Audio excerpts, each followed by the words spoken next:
अगर अहूँ सब चाहे छी एसएसबी स्टूडियो का नव नव ऑडियो वीडियो सबसे पहले सुनी तो हमारे चैनल एसएसबी स्टूडियो का सब्सक्राइब करूँ और बेल आइकन का जरूर दबाओ।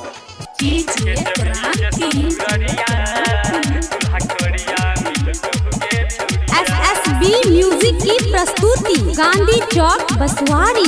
नैनिक मिलत हुगे छौड़िया, नैनिक मिलत हुगे छौड़िया, नैनिक मिलत हुगे छौड़िया, नैनिक मिलत हुगे छौड़िया। छोड़ के जब ही जे छोड़ के जब ही जे ससुररिया, दुल्हा नैनिक मिलत हुगे छौड़िया। छोड़ के जब ही जे ससुररिया, दुल्हा नैनिक मिलत हुगे छौड़िया। नैनिक मिलत हुगे छौड़िया, नैनिक मिलत हुगे छौड़िया, नैनिक मिलत हुगे छौड़िया, नैनिक मिलत हुगे छौड़िया। छोड़ के जब ही जे छोड़ के जब ही जे ससुररिया, दुल्हा नैनिक मिलत हुगे छौड़िया। छोड़ के जब ही जे ससुररिया, दुल्हा करिया मिलत हुगे छौड़िया।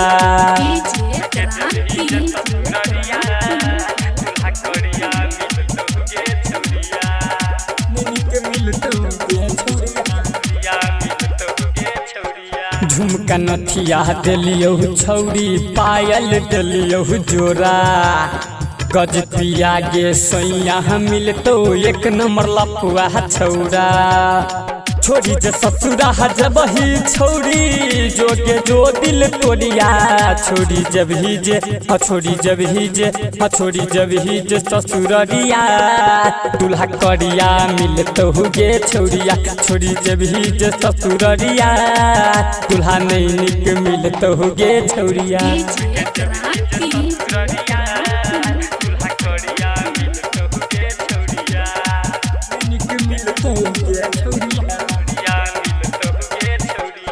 रहीन पे बही सुन गे छौड़ी, ससुरा में हमरा बिना पिट तो जे तोहर सैया छौड़ी, याद ये तो दीना।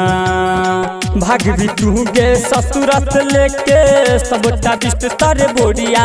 छोड़ी जब ही जे छोड़ी जब ही जे ससुररिया, दुल्हा करिया मिलत हुगे छौड़िया। छोड़ी जब ही जे ससुररिया, दुल्हा करिया मिलत हुगे छौड़िया।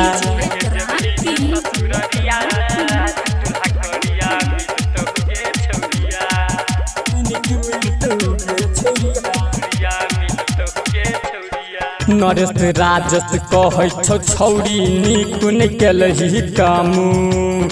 विष्णु प्रदीप शिवम डिजेक्ट कर देलही बदनामू।